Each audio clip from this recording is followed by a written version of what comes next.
Sue, it's already recording, so I was going to go back out and come back in again. I didn't hear you. What? It's already recording, so I'm going to go back out and come back in again.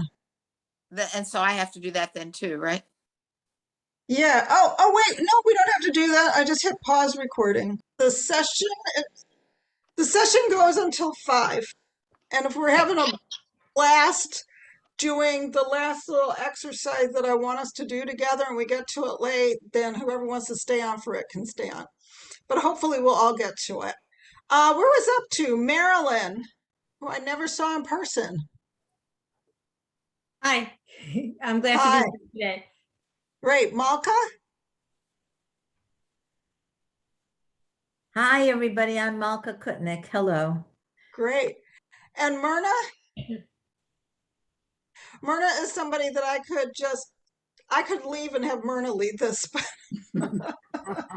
No. I am really looking forward to this. And hello, everybody. Okay, Hey. thanks. Abby? Hi. Hello.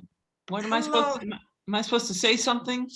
No, I just want to just everybody there are a couple of new people, so I just want everybody to know who everybody else is. Marcia. Hi, Marcia.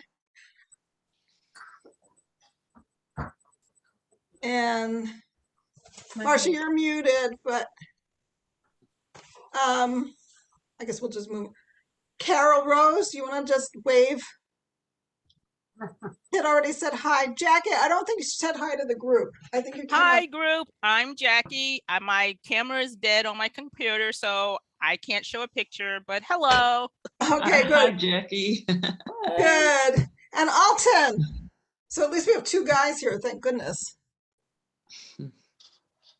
Hi, Hello. Alton. Hello, everybody. Hi. And now, straight from Fabringen, we have Susan Hochstetter. So, and Sue is here because she, besides being an expert in group process, she and I have been working together on a project called Jews and Allies United to End Anti-Semitism. We've been doing that since, I think, the year before the pandemic, so that would be about 3 years. And that project is an outgrowth of reevaluation counseling, which is where we first met and developed our real active listening chops. So, so Sue, you want to just wave and say howdy or something?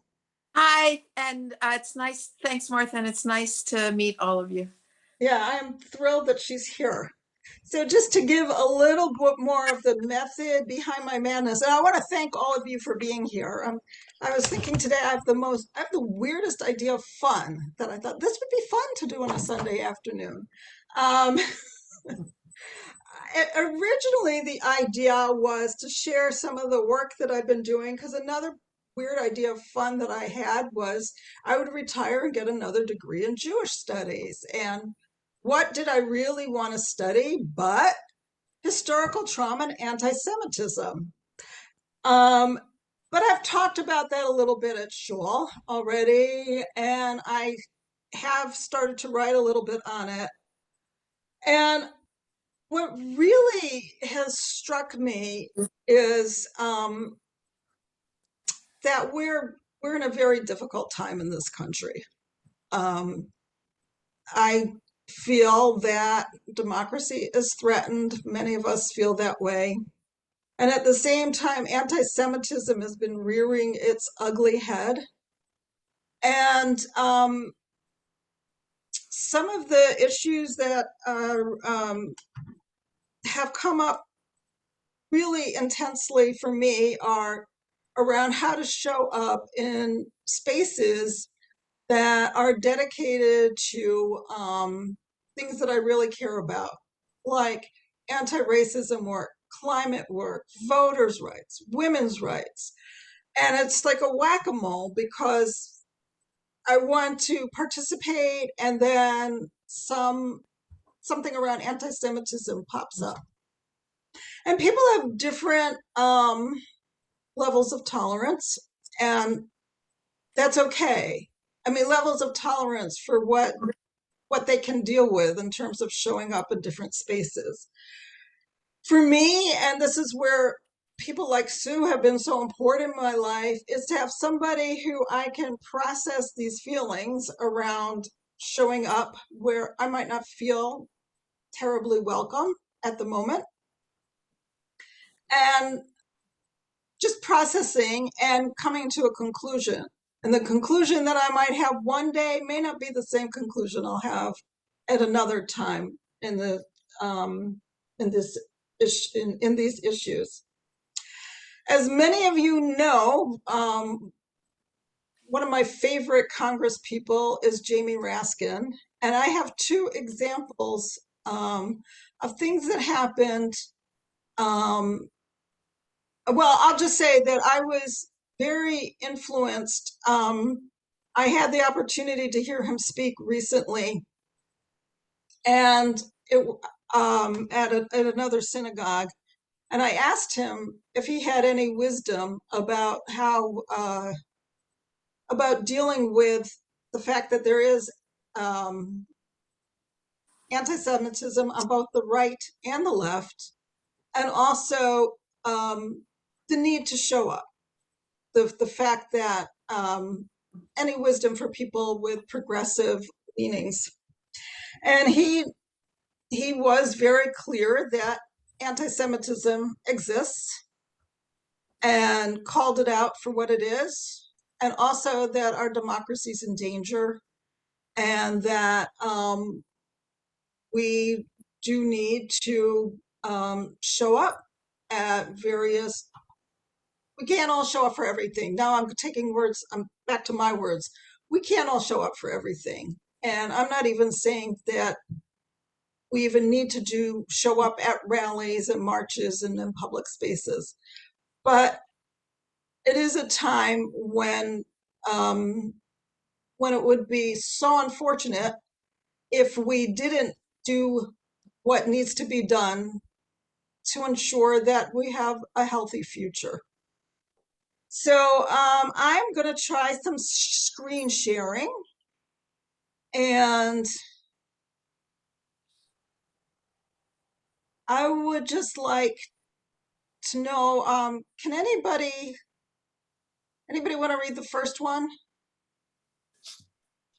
I can read it. What do you want me to read? The whole thing? The Or- December 2019 one. Okay, December 2019, rally against hate in Tacoma Park, Maryland. Speaker quotes Hillel, "If I am not for myself, who will be?" Tepid applause. "If I am only for myself, what am I?" Wild applause.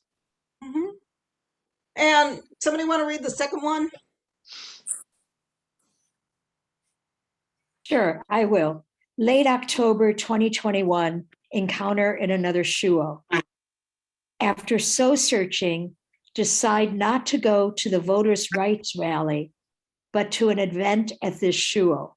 Greeter, who knew I was conflicted, says, "So you decided to come to where people want you instead of where people don't want you." Yeah. So just the second one to be a little clearer, that was recently, it was the rally where the local chapter of the Sunshine Movement dropped out because National Council of Jewish Women, Religious Action Center, and the American, the umbrella group for the JCRCs, I don't remember what it's called, were part of it. So can somebody tell me what might be wrong with this picture for the first one?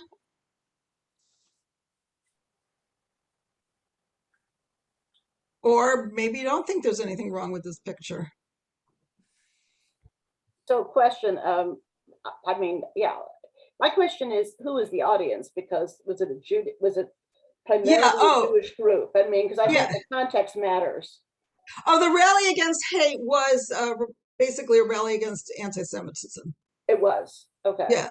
So I think this is not unusual or atypical for Jews to be less than enthusiastic, at least in the progressive side of our religion, about standing up for ourselves, but we very easily will stand up for civil rights writ large.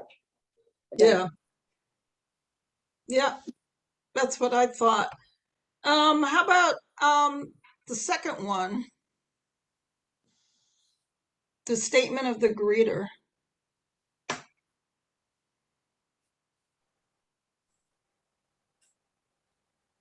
Because that was actually my inspiration for redoing this whole thing. This is Jackie. Yeah. And it actually sounds like the greeter is saying, so you took the easy way out? To me. That might not be what they're saying. That is definitely one interpretation. The body language didn't mean that to me. That was what I was saying to myself. I think this is Kit. It's sort of like saying, oh, if we're not Jews are not supported at the voters' rights rally, but if you come to a synagogue or if you come to have your activism be at a synagogue, you know that you will feel more welcomed and not as like you might feel if you're with a non-Jewish group. That's how I read it. Well, that was a much more positive spin that I put on that. And you actually might be right. Seems to me. Yeah, Myrna? I'm sorry. Go ahead, Shelley Myrna. was first. Go ahead, Shelley. I was just going to say, it sounds like, this is sort of the mentality of you are a Jew and this is where you belong. And Jews aren't wanted where you were planning to go, painting a very broad brush about the voters' rights rally, as opposed to focusing just on that one particular group that decided to pull out because of the Jews who were going to be there. Yeah, that's kind of what kind of struck me in my gut. Myrna, what would you go to at the shul? What was there at the shul? What event? Okay, so that is actually where Jamie Raskin was speaking, and that's why I asked him the question I did. Actually, though, the reason why I didn't go to the rally was because of two reasons. One was I had made a decision a long time ago that I could be skipping Shabbat week after week after week, and I was only going to go to rallies. And I hadn't planned on going until that happened. And then it was a kind of like, well, they don't want me there, I'm going to be there kind of thing. And the other was that I had something else to do in the afternoon that was super duper important, and I'm glad I didn't miss it. But Myrna, did you have another comment or just that question? I don't like the person who said you're not wanted at a voter rights rally, because we are wanted and we are needed. Yes. Yeah. Okay. And so for me, that's just, I would just say you're just wrong. Or I don't know what I would say, but I would challenge that, because it's not true. Jews are very active in voters' rights. And I would love to go to Raskin. I mean, that would be a hard decision because he's so terrific. Yeah. Yeah. I feel the same way Myrna does. Where people don't want you. Yeah, there were some people who might have been very vocal, but not everyone feels that way. And if we cut ourselves out because of a few loud voices, then we're really cutting ourselves out of a lot. Mm-hmm. I don't want us to be absent from something that is that important. That to me is a show up rally. Yeah. Okay. This Cool. is Jackie again, knowing that we are. I want to see you all. Yeah. Knowing that I can be anyway somewhat sarcastic. That would have been something I would say just to be sarcastic. It could have been a joke that no one else was in on, granted. But, it didn't have to. It could have been something or could have meant nothing. Okay. I will say that I have a family member who who does say things like that and mean it.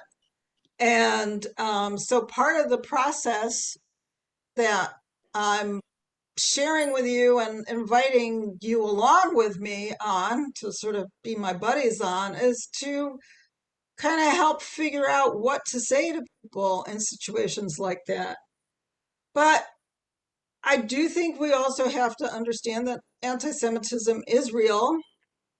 And to go back to the first example, we do have to recognize it.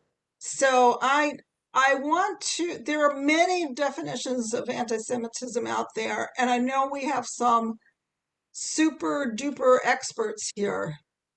But I want to see if I can advance the slides. Yay! Okay. I'm get so excited with technology still after a year and a half of this. I still get excited when it works. So I chose a particular definition because it's broken down into key elements that I think are very workable. I know there's the IRA definition, and that's extremely broad. So the other reason is that Sherry Brown, who's this is her work, is the person who trained Sue and me in the Jews and Allies work, but wanted to be trained in it because I thought this was a very useful way of approaching it. So the definition is simply that anti-Semitism is a systematic, institutionalized mistreatment of Jews. One of the things that I heard when I was talking about anti-Semitism in the summer was anti-Semitism is very personal, but it isn't institutionalized. And that certainly historically is untrue. And there are places where it is true today.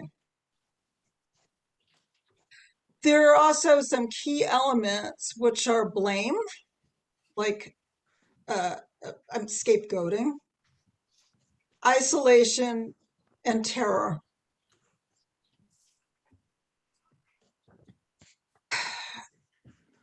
I certainly I don't want to squash discussion, but I don't want to focus on Israel per se. I don't want to leave it out of the conversation, but I don't want to focus.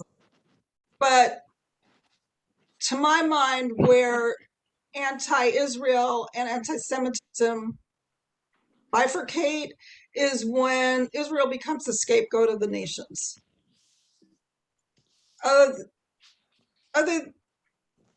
There can certainly be a lot of legitimate discussion of policy, but when Israel becomes the scapegoat of the nations, that's anti-Semitism. Isolation. A lot of times we feel isolated, or we might have grown up feeling isolated. Some people, I'm personally not this way, but I hear from people who don't like Christmas time. And terror. It can be confusing because, especially for many of us who grew up in this country, and we may not be sure if something was anti-Semitic or not, or just ignorant, or just I'm being overly sensitive today. And it's cyclical. It's over 2,000-year history, and many of us lived through a time when there wasn't much much overt or systematic institutionalized anti-Semitism. But for those of us who are boomers, it did exist when we were young. It certainly was institutionalized. For me, it would be just before I was born, when there were quotas for graduate schools and professional schools, McCarthyism, and now we do see it coming back again, or it came back. So I was going to ask Sue if you want to. Sue and I were going to give a couple of examples, and then I'm going to take the slide off and look at you all. There are a lot of you, and I'm wondering if we should go into dyads or just do a little discussion on, We're not that many. We can go in together. I think it's be exciting and interesting to find out a bunch of ideas and feelings. okay, so why don't we do that? Why don't we have different ideas of what, you know, where you've experienced anti-Semitism or where you might be confused by it. Sue, you were gonna, I Yeah. think you had something you wanted to. Yeah, I was going to say just a couple examples of anti-Semitism. I don't know if you've ever been confused about whether something was anti-Semitic or not, but when I first went to college, I left my Jewish community and went to Indiana University. When we bonded, 4 of us on my floor, after a few nights, we're sitting around and someone says, I've got a joke to tell. First, is anyone Jewish? I went, I am. And they all went, oh, but you're like us. Okay. There was, you know, I didn't know if they thought I'd have horns or not, but they weren't trying to be mean. On Rosh Hashanah, they did a New Year's party for me. A New Year's party. And they made a little paper hat that said Sue the Jew. It was offensive. It was offensive. They introduced me to their parents as Sue the Jew. But I don't think they meant to be mean. I really don't. I thought it was ignorance, but I didn't know how to talk with them about it then. I felt too vulnerable. I would be different now.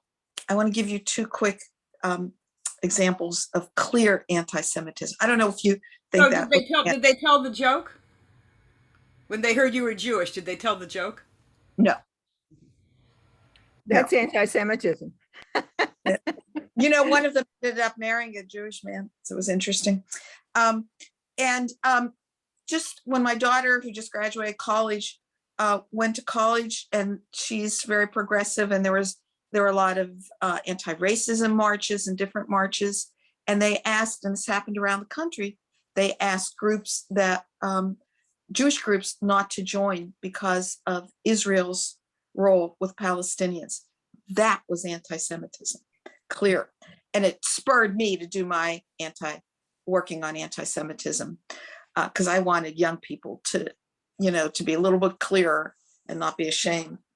And lastly, I didn't tell Martha I was going to say this, but as I start talking about anti-Semitism, I have to say, I'm from Pittsburgh, Pennsylvania.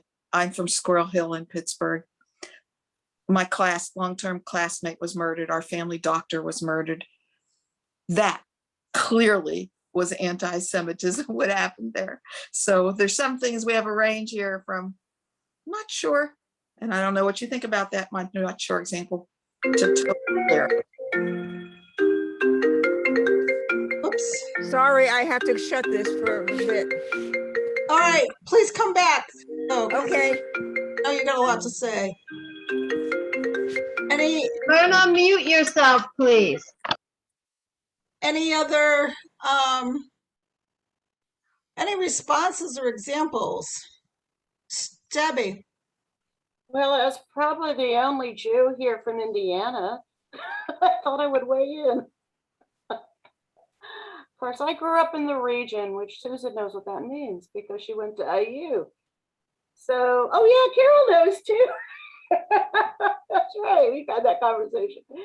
But so I grew up in Northwest Indiana, and the kind of anti-Semitism, well, I think the first knowledge I had of anti-Semitism growing up is learning that we couldn't live in certain neighborhoods because at that time they were covered by covenants. So you couldn't move anywhere past the Lake County border into Porter County, as no one would sell you a house. And this happened just about, I was in grade school.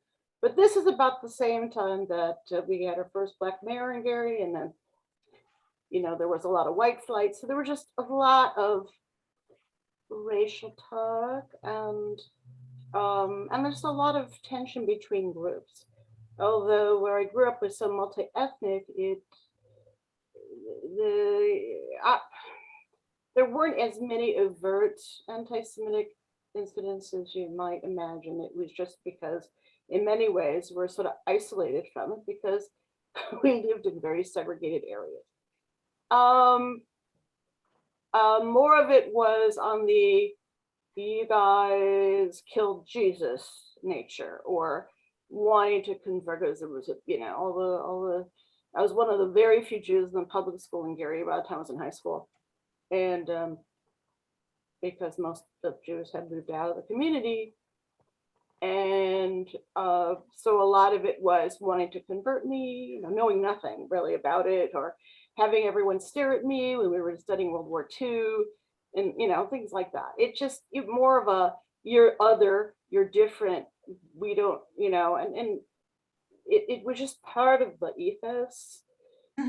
So I won't belabor this, but I experienced quite a bit of what I would consider different kinds of anti-Semitism in my days of federal service, mostly because I worked at the Department of Agriculture with very few Jews and a lot of people from rural backgrounds who'd never met a Jew in their life. So that was and even having confrontational conversations with people in HR and civil rights who really didn't understand why I thought I saw more examples of anti-Semitism than I saw racism. So, so I'll leave that discussion for another time. Yeah, but thank you. But it is an important discussion. Jackie. Hello. And this is going to sound strange. I am the Jew who people sometimes don't know is a Jew simply because of the color of my skin. They don't ever see my star, even though I wear it every day. When I first converted, I literally had the question, "Oh, do you know any poor Jews?" Excuse me? What are you talking about again? I thought that was the most ignorant, most, excuse my French, asinine question I had ever heard in my life. From a young age, because one of my best friends in high school was Jewish. She actually left because I grew up in Southwestern Virginia. She left the area before our senior year. She said she was moving to England to be with her aunt because people were so mean to her. And we were best friends. So I was like, I couldn't understand. I didn't know why they were mean to her. She was nice to me. We were good friends. We went, we were at school. We hung out together. It was fine. But she left. That's how I experienced anti-Semitism from someone else, about someone else, and to myself. And to this day, I'm one of those people who in the office, you would laugh at me because I am super sensitive. I will tell you there's a Jewish holiday coming up. No, you shouldn't have that meeting then because a lot of people won't be there. No. Or it's just not disrespectful to say something. And maybe I'm super sensitive now, but it's important to me that people know that there are certain things you just don't do on certain days, or certain things you just don't say because it's disrespectful to the next person. That's it for me. Thank you, Jackie. Jackie, was that person who asked you if you knew poor Jews, was that person Jewish or They not were Jewish? Protestant. Uh-huh. I mean, when I first said I was, and I was so happy, and I'm still happy. I'm still content. I'm still just woefully, probably somewhere in a cloud, and so my feet still aren't touching the ground. I had one person tell me if I completed my conversion, they were Baptist, they would no longer be able to be my friend, and they weren't. They never talked to me again, and I'm glad they didn't, because they weren't my friend if you can't talk to me because I go where I feel I need to be. I've had people, as Debbie said, who have tried to convert me back. And I'm like, I'm not going anywhere. I didn't go through what I went through. I didn't go through learning. I didn't do all this to go back. This is where I belong. It's where I feel I belong. It's where I love being. Sorry, guys. You're stuck with me. Wow. Thank you. Marilyn. I'm sorry. Oh, I'm sorry. Alan um, wanted to say something. yeah, I want to do Marilyn and I'm going to go by hand. So, Susanna, you want to just put the raise hand thing up and I'll get to you. Marilyn and Alan. the first time I experienced anti-Semitism, I was in the 7th grade, and I had just graduated from the elementary school into junior high. And I'm walking behind these two guys who are talking about this girl that they really like. And one guy says to the other, "Too bad she's Jewish." And I grew up in Hollywood and North Hollywood. And even though maybe 5 to 10% of our school was Jewish, there was a great deal of anti-Semitism. I got into 3 fights. I was spit on. You couldn't go to certain dance classes because it wasn't for Jews. There's a separate dance lessons for Jews. And even around here, we live in North Chevy Chase, there was a tremendous amount of anti-Semitism, anti-Black, anti-Catholic, all along Connecticut Avenue, in the country clubs, places you could or could not live. You mean historically? Historically. I think there's some remnants of that still today. But the point I wanted to make is earlier in your slide, one thing I think was that you missed is, where do you learn this? You learn this when you're a kid. And you learn a great deal of it from your parents and their friends. And that is probably one of the most important things to address. Thank you. Yeah. The slides are cryptic and highly selected for the short time, but I thank you for that. Kit. Just had to unmute. Well, I remember things that my parents told me as far as how hard it was to find a house. I mean, not that the many places where they were interested in living would not allow Jews. And my parents were active in fair housing very much, and encouraging African Americans to move into the neighborhood we were living in. And I just recently, a couple months ago, went online and did a little research. And I actually grew up in Kent Mill, which many of you may know of, in Montgomery County. And it was built by a Jewish developer. And much to my shock, so many Jews moved there, Jews moved there. Much to my shock, it was covenanted against African Americans.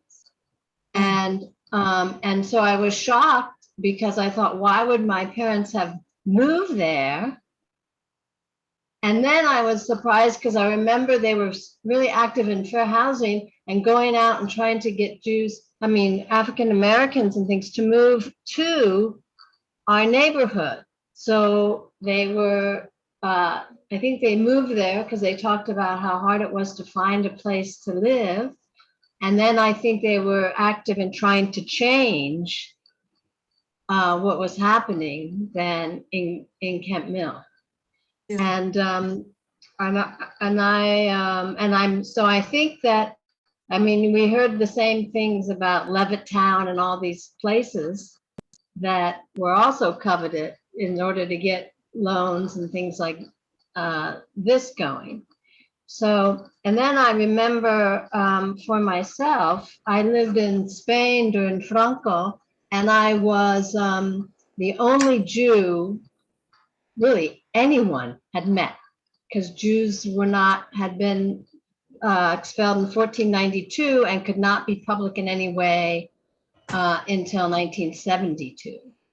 And people it was very common to be asked, when people found out I was Jewish, they want to see my horns, and they were afraid if I would say certain things that they would move away, because they all thought I would be struck by lightning for saying certain things.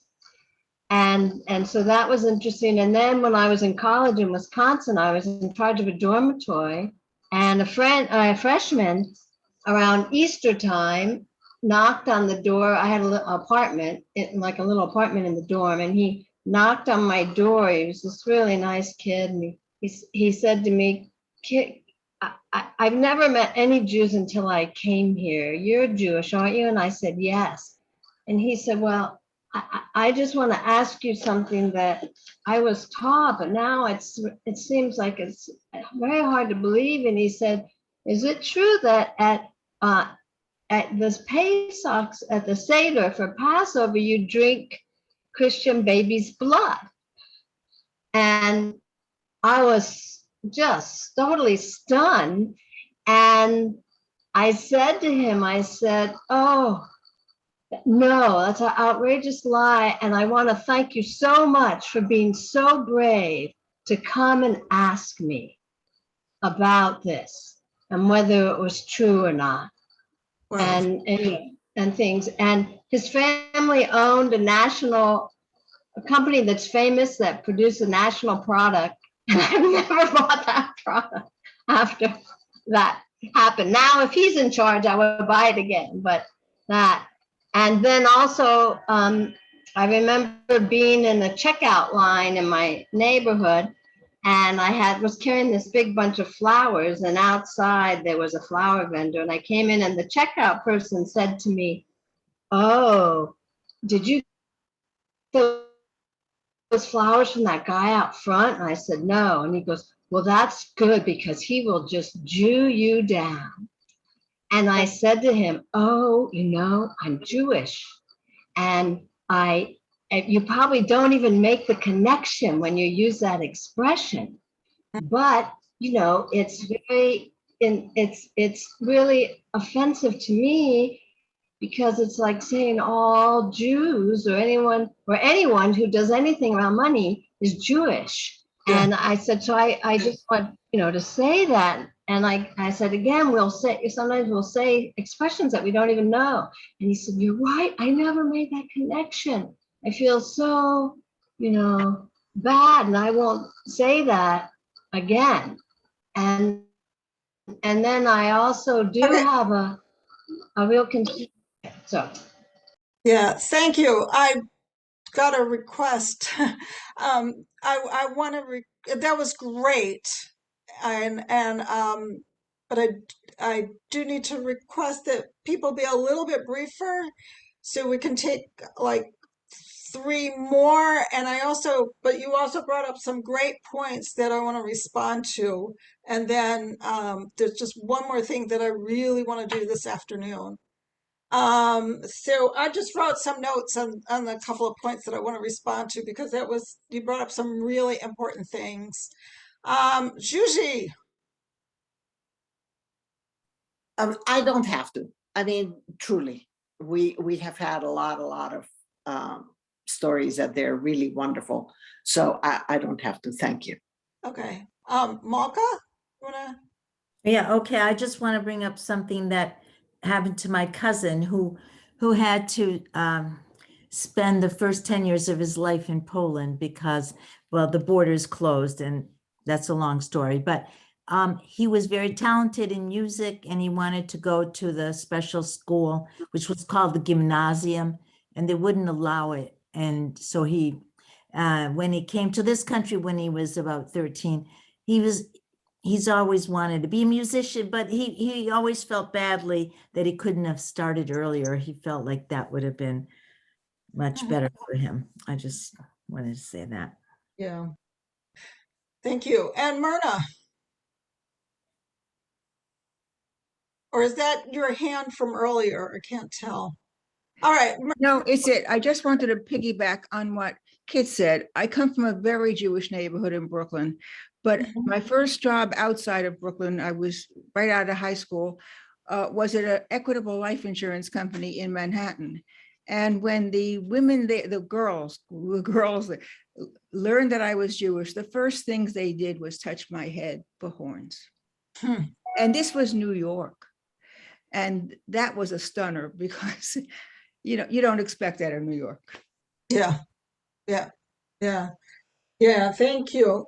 So I just want to piggyback off of a couple of things that we talked about, how anti-Semitism can be confusing. And one of the things that I think is confusing is that sometimes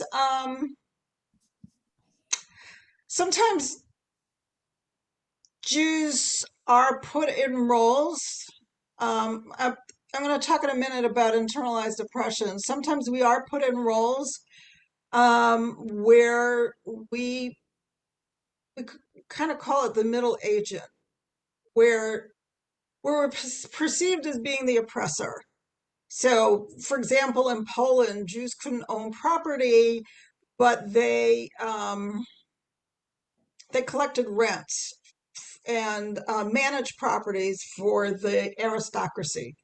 So yes, Jews were oppressed, but they might have also been seen as the oppressor. And then the other thing is sometimes we feel like if it isn't genocidal, nobody's being killed, well, it's just ignorance. And I thought, Kit, you came up with a couple of really good interventions for when it was anti-Semitism and ignorance both. Just because somebody's ignorant doesn't mean it's anti-Semitic. I don't want to sort of go into a whole other topic, but early in my doing anti-racism work, somebody had to call me on something I said. I had no idea. And so sometimes we do have to call people on what they say, and we can do it in a gentle way that we're educating them. So that one more piece, and I got really mad at my husband when he said this, but I can't let this go without talking about trauma. He was just teasing me about, does everything you're doing these days have to do with trauma? But oops. So, can you all, let me see if I can get this in a better, yeah. So, we all have our personal experiences, and I'm doing a big leap, so we can discuss this because I realize I am making a big cognitive leap here, but I'm making a big leap to say that in order to identify the anti-Semitism and show up in places where we feel called to show up, but possibly there's something painful we have to face there. We also have to face the fact that we are a traumatized people. And there are various names for the group trauma that we as Jews experience, but one definition that I love uses the term historical trauma, which is the cumulative, multi-general, collective experience of emotional and psychological injury in communities and in descendants. And a sociologist talks about how the trauma might be fueled by individual experiences. I personally have had limited experience with anti-Semitism, some, but not a lot, and none of it was physically threatening. But it is the threat to the collective rather than the individual identity that defines the suffering. So what I'm trying to get at is that if we're doing this work as Jews, then we're still kind of in this larger soup of people who have been traumatized.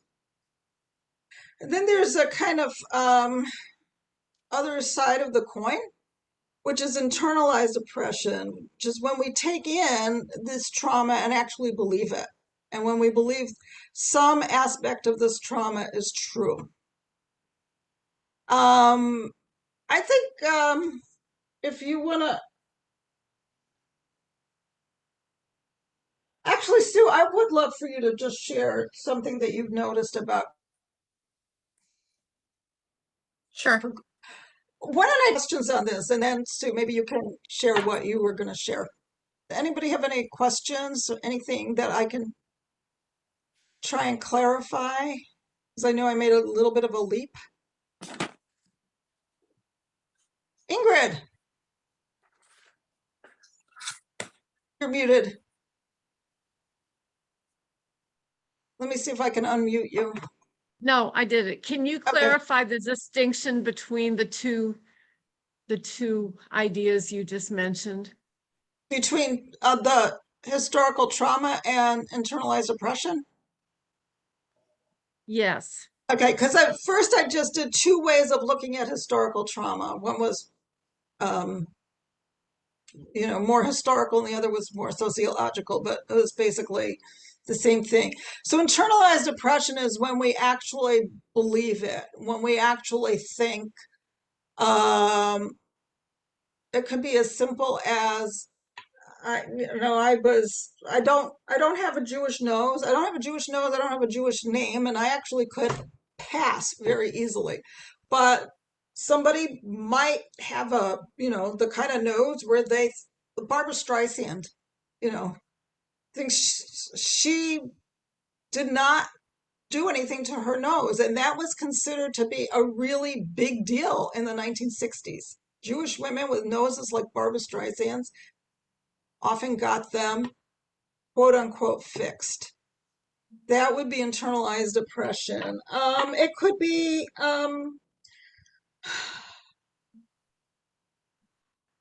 not everybody, there might be some people who don't agree with me on this, but when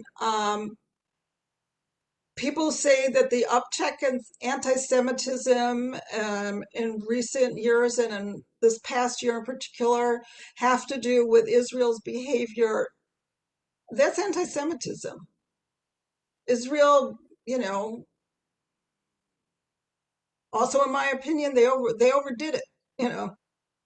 They overdid it in Gaza. That's my opinion, but they're. But to say that the uptick in anti-Semitism is caused by Israel's behavior, to me, is anti-Semitism.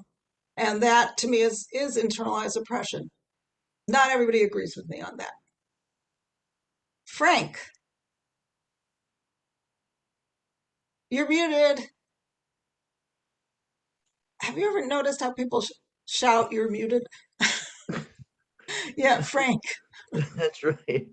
I was just thinking about a reaction to people's comments, like the person who heard the question, have you ever met a poor Jew?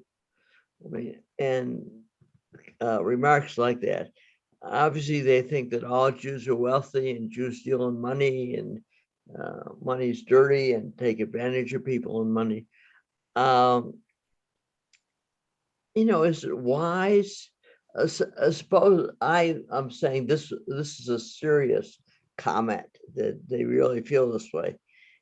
Would you go through the history of this thing and say, well, listen, the reason why Jews deal in money rather than other professions or other trades is because for a long time Jews were excluded from those trades and professions.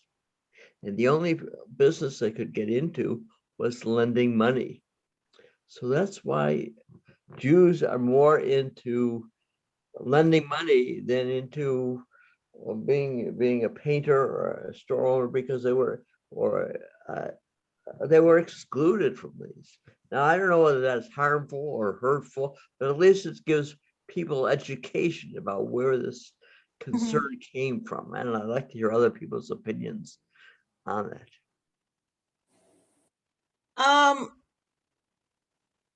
Well, Jackie just said, make the situation a teachable moment. Right. That's what I was saying. Yeah. Yeah. In the training that Sue and I were doing, when back in the days when you would actually go to a place and meet other people for a training and see what they looked like, one of the things that we would practice is first disarming the person. So to try and make a human connection, because a lot of times if you jump into the education first, it falls on deaf ears. But that can be very hard to do. Susanna, you had a comment? I want to tell a very quick story.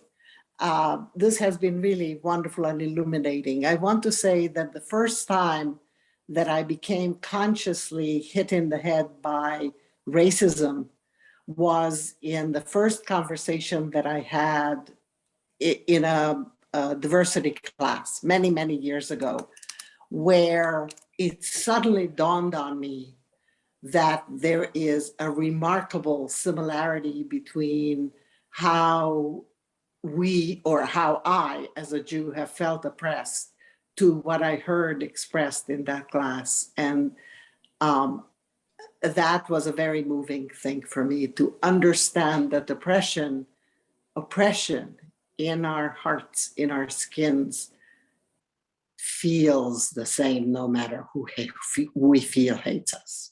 Yeah. Thank you for the discussion. It's been very. Well, the question that I brought up is, what do you respond to people? Do you make it a teachable moment? And what type of people do you respond to? What type of people just say brush off? Okay, Debbie, you have a response, and then I think we'll just move on so we can finish up. Yeah. Sure. So two quick comments. One, just to Frank's point.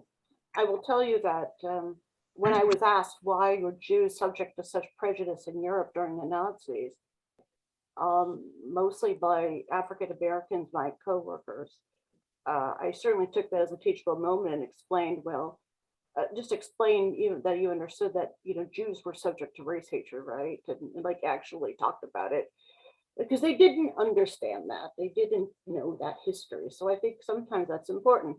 But the thing I really wanted to bring up, this is related more to your comments, Martha, about internal oppression, or what did you call it? Internalized oppression?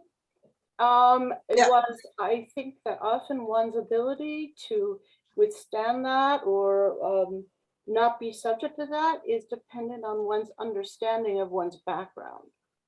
I've known way too many people growing up in our country as Jews that felt always uncomfortable because they were labeled and they knew that made them different, but they had no idea what their heritage was. Sometimes they grew up in families where that was actively suppressed.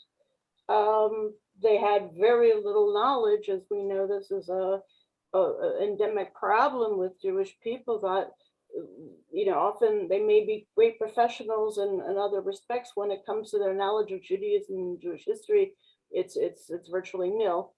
So I think we can't separate those two things. Yeah. The security and understanding really enables people to address it and face the world differently. Yeah. So I think that brings us, Sue, do you want to just really quickly share a couple of things that concerned you? I'm going to be real quick because of the time. And I was going to talk about, but maybe another time, about my 40 years working in the progressive movement, how I saw so many Jews in leadership roles not willing to bring up anti-Semitism for lots of reasons that we've discussed, either historical terror, not wanting to be out front, or as Debbie said earlier, it's easier for us to stand up for others. But the main thing, and I've struggled throughout my career and when to speak up about anti-Semitism and when not. But the main thing I wanted to say was that I so appreciate Martha putting this together and how much everybody has participated in this discussion, because I think by having these kinds of discussions, we can all learn how to handle situations better. And, I think Kit really did a great job of handling two different situations, which I'm sure I wouldn't have in the past before I had my trainings and these discussions been able to do. But I think the more we come together like this, the more we can handle these situations. So thank you, everybody. Thanks. I was going to break us into an active listening role play, but we really don't have time for that. I will share my experience, which was about 7 years ago. I was at the American I got wind before the American Anthropological Association that that there was going to be a vote on BDS, boycott, divestment, and sanctions.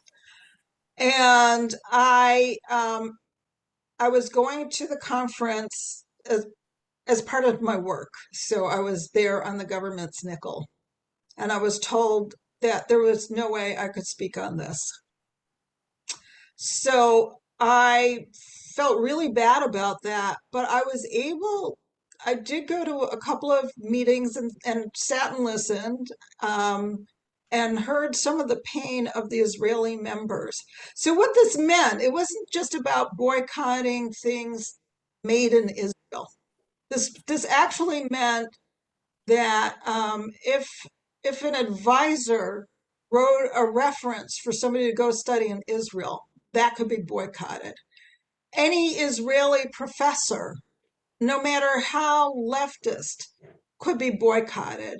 So I actually truly believe that my ability to just listen and go up to somebody and say, wow, that sounded really hard, and listen to them made a difference. At the business meeting, I couldn't say squat. But when I heard some of the things people said, I just thought I was able to interact with them one-on-one. So if there is an interest in continuing this discussion, what I would really love is to have more ideas on how to deal with difficult situations. So if people are up for that, maybe we could reconvene at another time. And I just want to thank you all so much for coming. Thank you. Thank you. Thank you for putting this together. See, I told you I had a weird idea of fun, but it was fun. Thank you. All right, thanks. This was Take care, wonderful. everybody. It was wonderful. Thank you. Thank you. Have Thank a you. good week. And I'll pause recording because I don't have to